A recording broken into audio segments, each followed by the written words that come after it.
अस्सलामुअलैकुम, मैं हूं नासिर रेंचन। नाजरीन, गिलगित बाल्टिस्तान में हालात एक दफ़ा फिर कशीदा है। दफ़ा 144 नाफिज कर दी गई है। फौज, रेंजर्स एफसी और नॉर्दर्न स्काउट्स के जवानों को तलब कर लिया गया है और कल से अभी तक मोबाइल के जो नेटवर्क्स है वो भी बंद है। लिहाजा आखिर क्या वजह है कि गिलगित बल्तिस्तान के हालात अब अचानक से ख़राब होने लगे हैं? जब भी पाकिस्तान में कोई अमन की बात होती है, पाकिस्तान की तरक्की की बात होती है या पाकिस्तान के किसी खत्ते में अमन और तरक्की की बात होती है, वहाँ हालात ख़राब कर दिए जाते हैं। आखिर क्यों? क्या यहाँ पर पाकिस्तान दुश्मन अनासिर के साथ साथ आलमी ताकतों का भी हाथ है? आखिर गिलगित बल्तिस्तान आलमी ताकतों की नज़र में क्यों खड़कता है? पुरअमन ये खत्ता आलमी ताकतों की नज़र में क्यों है? इसकी भी कुछ वजूहात है, ये भी आपके सामने रखेंगे। पहले गिलगित बल्तिस्तान के हवाले से आपको बताएं कि कुछ रोज़ पहले, जैसे कि आप जानते हैं, एक और मजहबी मसला पैदा होने के बाद बाबू सर और दियामर के इलाके में हड़ताल थी, वहाँ पे रोड ब्लॉक थे, उसके बाद स्कर्दू में प्रोटेस्ट था, जिसके बाद अमन कमेटी और उलमा और अमायदीन की जो उनकी बैठक है, उसके बाद अमन की जानिब पेशरफ्त हो रही थी, अमन अमान बहाल हो रहे थे कि अचानक से फिर से फिरका वारियत और तौहीन के जो बुछाड़ है वो शुरू हो जाती है और गिलगित से ये शुरू होता है और उसके बाद पूरे गिलगित बाल्टिस्तान में एक दफ़ा फिर हालात ख़राब हो जाते हैं, हालात कशीदा हो जाते हैं कि इस वक्त मोबाइल नेटवर्क्स की जो इंटरनेट सर्विस है वो बंद है। फौज, रेंजर्स एफसी को तलब कर दिया गया है। दफ़ा 144 नाफिज है। लिहाजा आखिर क्यों इस खत्ते के अमन अमान को ख़राब करने की कोशिश करते हैं? तो इसमें आपको एक बात तो ये कि इसमें अंदरूनी हाथ हो सकते हैं और दूसरा ये कि इसमें आलमी ताकतों के या पाकिस्तान दुश्मन अनासिर के भी हाथ हो सकते हैं। अंदरूनी इसलिए भी कहा जा सकता है कि हम इससे पहले भी नाखुशगवार वाक़यात गिलगित बल्तिस्तान में होते रहें। हमारी अदलिया की कमज़ोरी कह लें या इंतज़ामिया की, जो भी हो, जब भी कोई नाखुशगवार वाक़या होता है तो उसका इंसाफ नहीं होता। मुजरिमों को अदालत की कठहरे तक नहीं लाया जाता, या अगर लाया जाता है तो उनकी सजा व जजा में ताख़ीर होती है, जिसके बाद किसी भी मुआशरे में जब अदल व इंसाफ का निज़ाम कमज़ोर होता है तो फिर वहाँ पर दूसरे फितना व फसाद सर उठाने लगते हैं।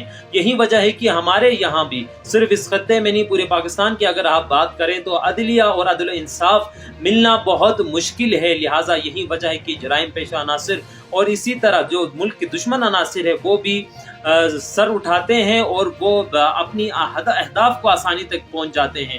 लिहाजा गिलगित बल्तिस्तान में भी अगर इससे पहले के जो नाखुशगवार सानिहात हुए, अगर उसमें मुनसिफाना तरीके से अगर फैसला होता, अदालत होती, मुजरिमों को सजा होती, तो शायद आज ये नौबत ना आती। खैर, एक दूसरी वजह यह भी है कि इस पुरअमन खत्ते में आलमी साजिश भी हो सकती है। उस जानिब जाएंगे, उससे पहले आपको एक खबर देंगे।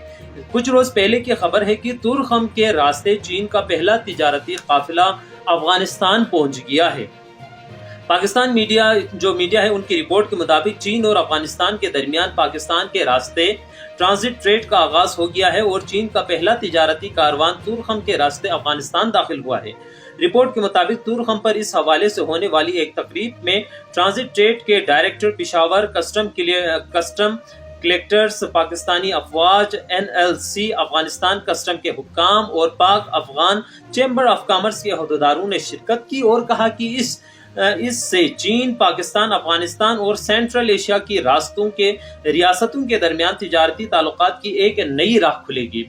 इस जानिब जाऊंगा, उससे पहले एक और मिसाल आपके सामने देंगी। जब इमरान खान ने कहा कि हम हमेशा वन साइड नहीं रहेंगे, यानी वन पावर की तरफ हम झुक के नहीं रहेंगे, हम अपना स्टेटस मोतदिल रखेंगे, हम सबसे दोस्ती रखेंगे, जो पाकिस्तान की मफाद होगी उसको हम तरजीह देंगे। जब ये कह के उसने रूस का दौरा किया, रूस से ताल्लुकात बहाल किए, तो उनका रिजीम चेंज का मसला हुआ। अब आए गिलगित बल्तिस्तान के पुरअमन खत्ते में चीन इस वक्त दुनिया का उभरता हुआ ताकत है। मैशियत के हवाले से भी और दीगर चीज़ों के हवाले से भी पावर शिफ्टिंग इस वक्त दुनिया में चल रही है। वेस्ट टू ईस्ट पावर का शिफ्ट हो रहा है और इस सूरत में ये जो खत्ता है गिलगित बल्तिस्तान, ये पूरी दुनिया की नज़र में है, क्योंकि चीन का वाहिद ज़मीनी रास्ता जो इसकी सिल्क रूट या one belt and one route का जो इसका पूरा एक प्रोग्राम है, जिसकी वजह से इस वक्त दीगर आलमी ताकतों को सख्त तशवीश है। इसका आगाज़ आपके गिलगित बल्तिस्तान से होता है, आपके पाकिस्तान से होता है, इस पुरअमन खत्ते से होता है। इसकी अमन अमान हो तो फिर ये पाक चीन की दोस्ती बका है और चीन की जो आगे की जो इनकी पावर बनने जा रही है, इसमें अहम किरदार है। اور یہ جو چین کا اب پہلے تو گوادر کے تھرو سی روٹ تھا، اب یہ جو زمینی راستہ سینٹرل ایشیا کی جانب گیا ہے، افغانستان جو گیا ہے، یہ پہلا کاروان ان کا پہنچا ہے، اور افغانستان سے آپ کو پتہ ہے پھر پورا ایشیا کا ایک راستہ کھل جاتا ہے، تاجکستان، ازبکستان، قازقستان، ارمانستان، ترکی، پھر روس، یہ سارا زمینی راستہ افغانستان کے تھرو آپ کا کھل سکتا ہے۔ تو لہٰذا اب یہ ہونے کے بعد اب گلگت میں حالات خراب ہو رہے ہیں، تو آپ اس سے اندازہ لگائیں، ذرا سوچیں کہ گلگت بلتستان میں حالات خراب کرنے میں صرف ہمارے داخلی دشمن نہیں بلکہ عالمی طاقتیں بھی ملوث ہے۔ لہٰذا یہاں کے باشعور نوجوان، باشعور علماء، باشعور عمائدین، انتظامیہ خصوصاً سست اور نااہل جو انتظامیہ ہے، ان کو بھی ہوش کے ناخن لینے چاہیے۔ ضروری نہیں کہ ہر وقت اعلی کار عام عوام کے صفوں میں ہو، اعلی کار بعض اوقات انتظامیہ اور حکومت اور دوسری صفوں میں بھی موجود ہو سکتی ہے۔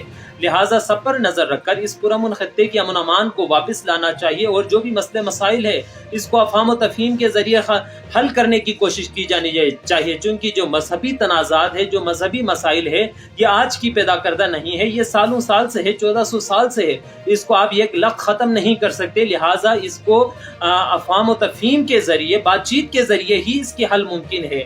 لہٰذا اس کے لیے ہر ذی شعور فرد کے اوپر فرض بنتا ہے کہ وہ اپنا کردار ادا کریں۔ لہٰذا گلگت بلتستان کی حالت اور ملک کے حالات سے اپڈیٹ رکھیں گے۔ مجھے دیجیے اجازت، خدا۔